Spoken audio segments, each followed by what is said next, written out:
UMASS game, which didn't start off great, but boy, did that finish really, really strong for the Rams.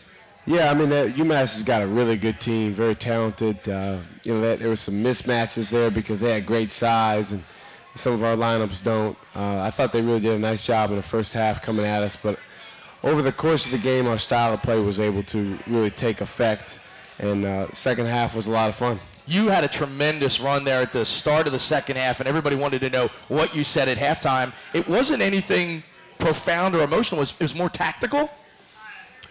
No, I actually told the guys at halftime that we were in good shape. You know, we were down by 5, and, you know, our guys, if we're not up by 15, they go in the locker room and kind of drop their heads a little bit.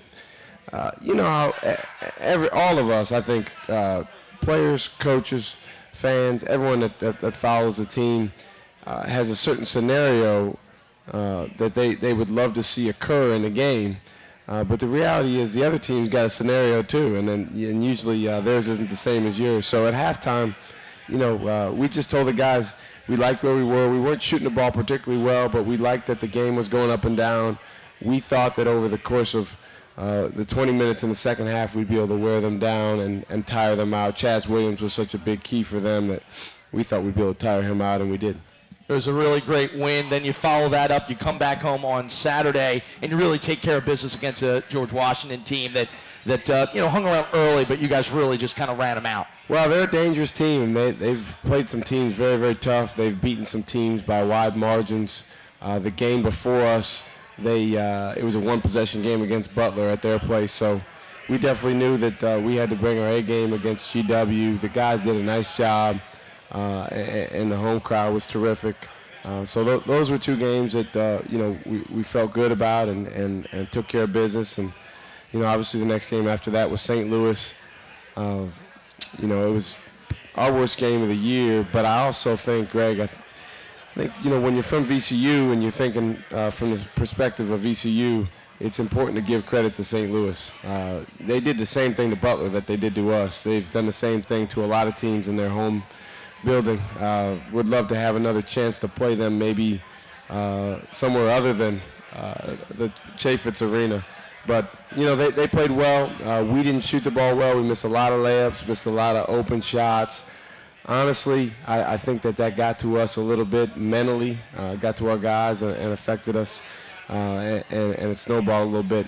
I thought our guys showed good heart in the second half. We kept battling. We kept playing hard. When Javante Reddick takes the charge with 3.5 minutes left in a double-figure game, it shows that, you know, we're going to continue playing.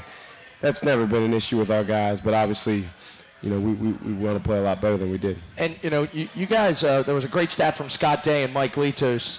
The last 4 minutes of the first half, first 4 minutes of the second half, you shot 11 of 13 from the field, but were only able to cut the lead by 3. They were shooting at a very high percentage. They were, you know, and they're playing really well right now. I think when I saw them beat Butler a few weeks ago, you know, I made the comment to somebody asked about them. I said, that's a Sweet 16 team right now. If they can continue playing that way or better.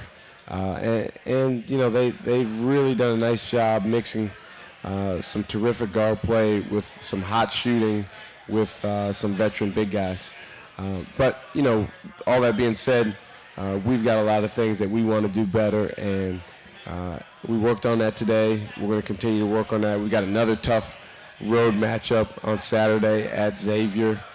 You know, the St. Louis, we prepared our guys for the atmosphere, but I think it did shock them a little bit. You know, in our 4 years here, Greg, that was the biggest road crowd that we've played in front of. We've played in obviously some bigger neutral crowds, but that was the biggest road crowd. And I think, again, it's indicative of this conference change that we've made. You know, right.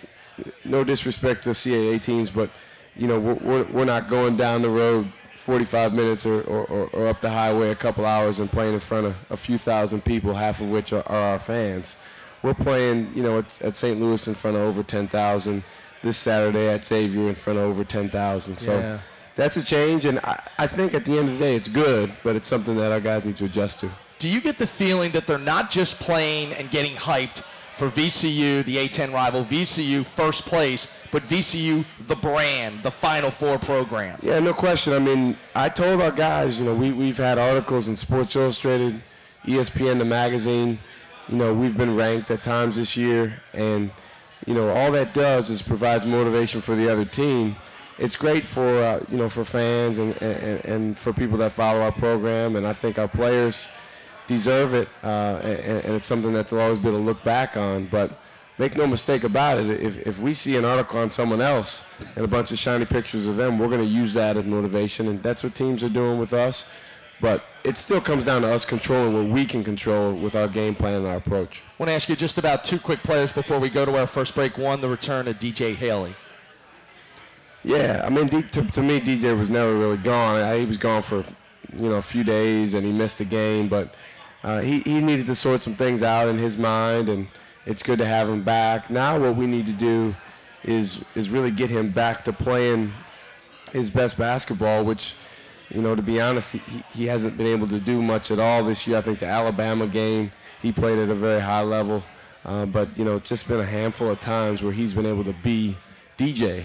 And so that's what we need to do. I think we're a much better team when we have him playing with energy and great talk. The other guy is freshman Melvin Johnson, who I know has really brought a lot of excitement to the Siegel Center and seemingly has this full repertoire of moves. I remember when you originally said, I mean, this kid's a scorer. He's from New York City. He's a scorer, but it just seems he finds a way to get free and get in space and get the ball in the bucket.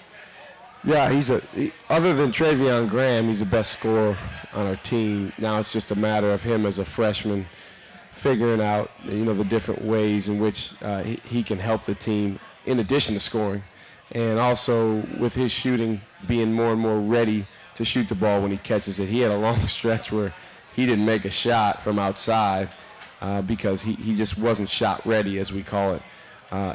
His best weapon this year by far has been his floater, which is just a beautiful shot for him and something that is tough to teach, but he certainly has it down.